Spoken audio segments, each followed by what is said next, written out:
I love you. What happens in one's soul when it says this phrase? According to psychology, what happens to one's soul when it says this phrase? What happens to the recipient's soul? When someone says, I truly love you, his soul struck, something is condensed, which then swells like a wave and lures him. He may be defended by fear of being carried by him, on which shore he will put him down. He may also climb the other to whom the love is addressed. He feels that something will change within him, that he can strongly commit him and determine his life forever. There's a fear of whether we will withstand this phrase to the end, whether we agree on its importance, and whether we can open ourselves to it, whether we can say we accept it. But there is no more beautiful phrase, no one else that touches us, nothing else that touches us so deeply and links us so closely to another person. It's a humble phrase that makes us at the same time small and large and deeply human. The love that binds, the love it liberates, and when we meet a man and a woman, they realize that they are missing something. It is humility for the man to admit that he lacks the woman, and for the woman that she lacks the man. So they relate to each other, and through their connection, everyone gets what they miss. The couple's relationship succeeds when both admit that they lack the other, that they need it to complete them and grow. When they give what is missing the other mutual, they feel complete and complete. I love you and I love anything that brings you near me. I love and I love anything that brings you to me. With these phrases, you do not exclude anything, whether you know it or not. I accept you for my wife. I accept you for my husband. I accept and surrender with love. Love is fulfilled by the sexual act, the deepest act of life that is far superior to every other, even more spiritual act. I don't agree with that. There is one thing that is even better, and that is the Holy Spirit that comes and rests through your mind into your heart when God makes his home in your heart. And that's why our Father Confessors tell us that when we feel that, when we have that experience, not to forget our spouses, because this is a higher ecstasy. Okay, now through this union, this intimate union, man and woman are in harmony with the essence and achieve the greatest growth. The bond created through this sexual act, after that, the couple can no longer get rid of each other. We cannot treat it as if it were an accident. It has many extensive effects. This keeps the relationship alive, and through it, a deep bond between the couple is created, since it is a prerequisite for continuing life. Power that moves and rules life, and the phrase has mental and spiritual properties. Happiness in the relationship. The man looks at the woman and the woman looks at the man, and their faces begin to illuminate. Love brightens and projects to light.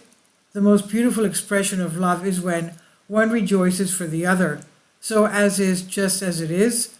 This is happiness, to be mutually happy for the other. And so the exchanging of the girlfriend is constantly flowing. This is development. Love at first sight, love with a second look. When a man meets a woman and when a woman meets a man, they attract each other in a special way. Then both of them have a feeling of happiness and a desire that completely dominates them. They feel this feeling of happiness and this desire as love, and they say to you, they connect and become a couple. But is this love strong enough to connect them permanently in a deeper way? They may be connected for a long time, especially when they are not only a couple but become parents.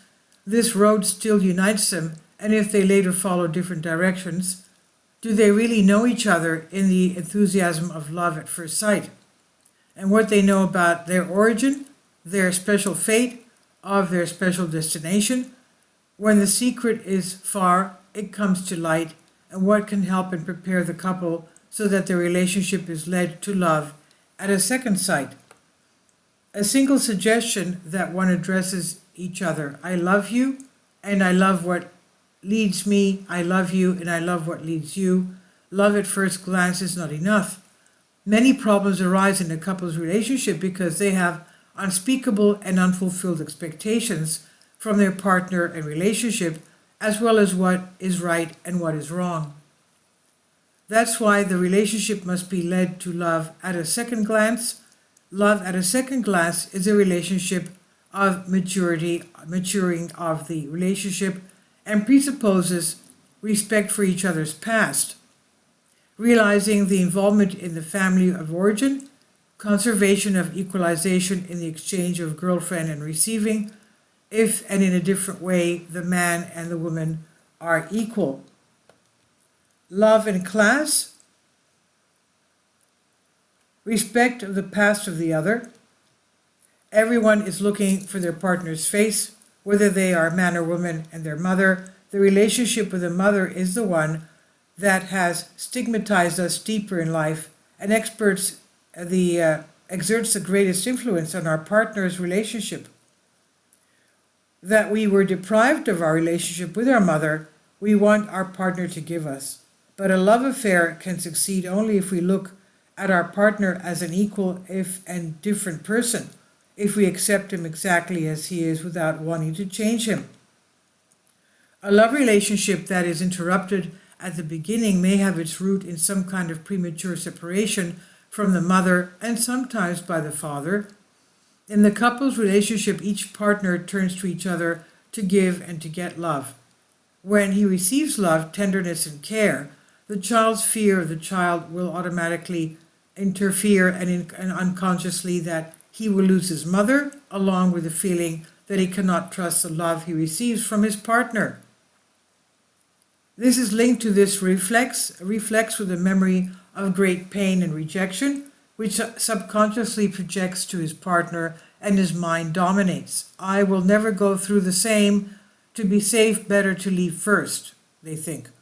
But the desire of the partner's love leads him to a new attempt at approaching, but as soon as love begins to flow, the child's fear grows and deterred, and again, the mother in infancy or childhood.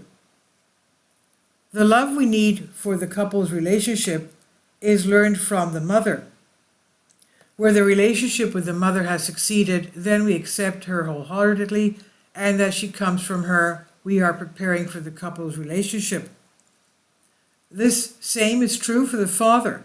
Anyone who does not accept his parents cannot accept any partner. Anyone who is not in harmony and deep connection, acceptance, and gratitude with his parents will face problems in his companionship.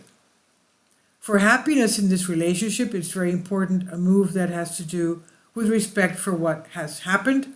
Comrades look into the eyes, link, and tell each other, I love you, and I love anything that brings me close to you, with you, and that you got from your own parents, which you now contribute is enough, and I will be happy if you share it with me. Everything else we will create with our own power.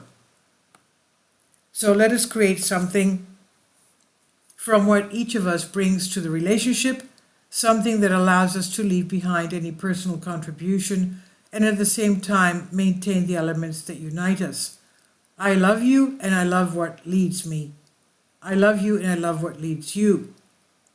This is by Katie Samardzis, and The Last Happiness by Bert Hellinger Editions. Please, this is philosophy, of course, of life. Please leave your comments, and thank you for your support. Finally, support my Patreon account. The daily posts are 5 videos daily, and they are totally different from what I have on my YouTube channel. Thank you so much for your support, and that you find all my content so interesting. You'll find the Patreon account details in the description box below.